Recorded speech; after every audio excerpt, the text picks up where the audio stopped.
I'm here to talk to you about the characteristics of the Romantic movement. And the first thing to just think about here is that there's some important contrasts to make. And really goes with Romantic painting and Romantic literature and Romantic music. I'm going to show you some examples of paintings just as a way to have a visual here. But here are a couple things that are some things we need to keep in mind.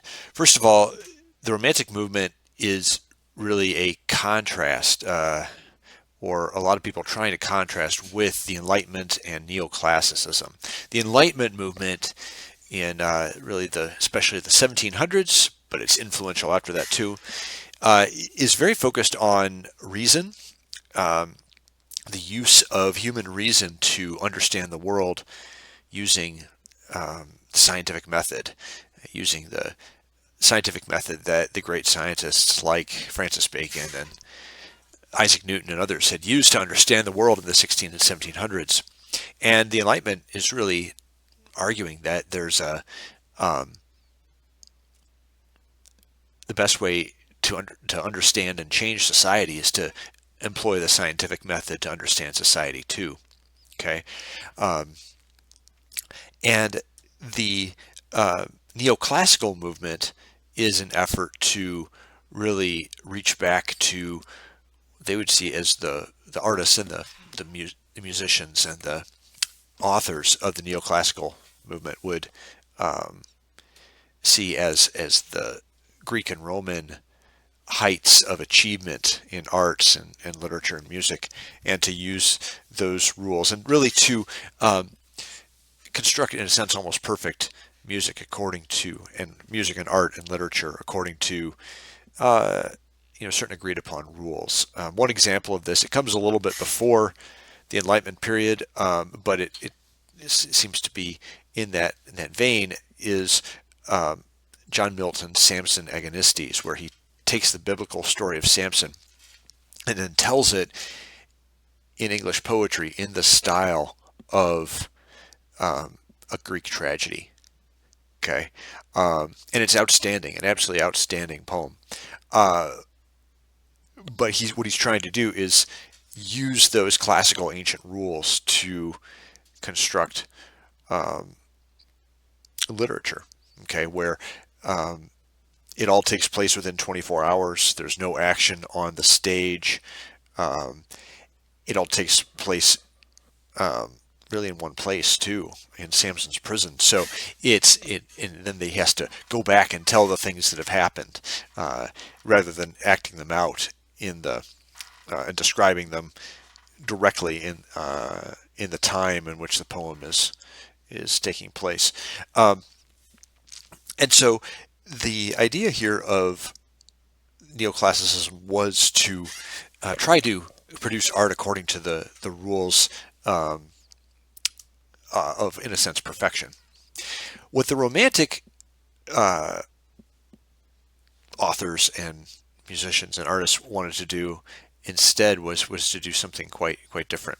Let me real quick say that this painting here is an example of neoclassicism. It's called the Oath of the Horatii, and it has it's a scene from ancient Rome, and you've got the idea of taking an ancient Roman story and putting into art and seeing how that is going to be an important focus here. The way that the Romantic movement really contrasts with the Enlightenment and Neoclassicism is that the Romantics might appreciate some of those things. They might appreciate what Enlightenment thinkers are talking about. They might appreciate science. They might appreciate somebody like John Milton, or others. Often they do, but they also believe that the Enlightenment and Neoclassicism are too narrowly focused. There's more to life than reason and logic. There are things that science can't understand, and they believe that the neoclassical rules for literature, art, and music are too restrictive. Okay, and instead they want to push the boundaries. And we'll see some of the ways in which they do that as we come up here. Second characteristic is focus on imagination and genius. Okay, so rather than reason and logic, they want to also push the idea of creative genius and imagination. Here we have a painting by Kirsting of Caspar David Friedrich in his studio, and the genius painter creating in his studio. And you can see that also, and I'm not the one who figured this out, but from some of my reading about romantic art, here he's not looking outside. He really can't look outside as long as he's sitting. He's in a very simple office, and he can't look outside. A simple studio, excuse me, can't look outside. And so the painting is coming from within. Okay, it's from his imagination and his creative genius. Okay, so it's a very personal. It's not something that can be sort of done according to rules discovered from the outside. Instead, it's coming from within.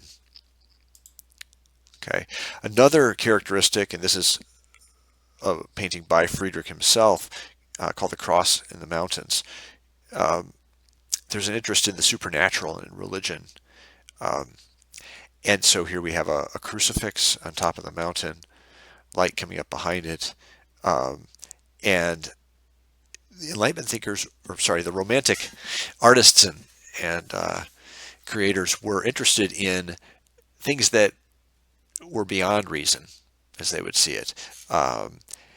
Interested in religion because it couldn't be fully understood by science. Interested in the supernatural because it couldn't be fully understood by reason and logic. They're very interested in that. And not all of them believed in religion in any kind of traditional way necessarily, but they did see it as something that was important about the human experience oftentimes.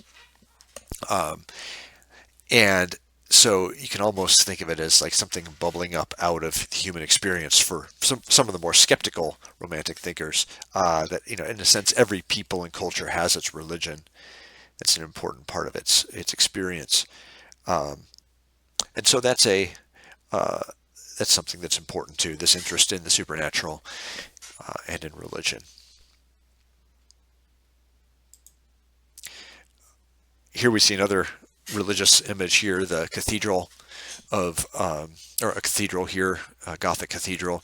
There was an interest in the Middle Ages by a lot of romantics, the idea of kind of this ideal time where everybody knew, in a sense, his or her place in society, a sense of age of faith. You can see this very ideal depiction of the Middle Ages here, a Gothic cathedral by the water. And so at the same time, too, there's this interest in folk culture and nationalism. The unfinished cathedral here may well be a reference to the unfinished cathedral in Cologne or Köln in the German states. There was no unified Germany, but German nationalists saw the Cathedral of Cologne as a symbol of the country and of what this idea of national unity could be for Germans. And so there's an interest in nationalism, and also that nationalism here for a lot of the Romantics is going to come out of a sense of folk culture, the culture of the ordinary people. So two of the very influential people of this period are the Brothers Grimm, Grimm. The Brothers Grimm went around and collected folk tales, fairy tales from the German people in the various German states, and what they saw, those tales, which were sometimes pretty gruesome and had a lot of magic and unexplainable things in them, the stories they'd tell their children, but they saw this as the authentic culture of the German people. It doesn't come from some intellectual kind of person. It bubbles up from the ordinary people themselves, and every nation has its own culture, as they would see it here.